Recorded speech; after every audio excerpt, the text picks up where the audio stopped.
Hi, this is Rich Ricotta here in New York City, and today on behalf of Expert Village, I'm going to show you how to stuff a tomato.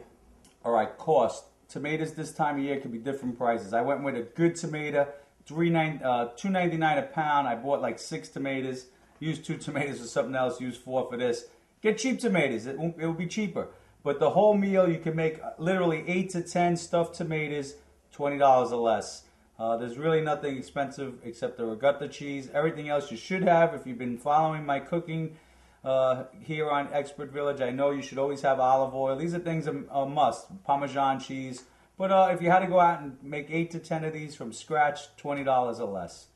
That's it. Make it. Have some fun. Oh yeah, use your kids with this too, because this is a nice meal for kids. And even get them in the supermarket with you, because they can help you get things and get in and out of there quicker. I actually teach my daughter, how to look for good things versus bad things in the kitchen. That's actually going to probably be another video. But come back, we're going to talk about storage and wrap it up here on Expert Village.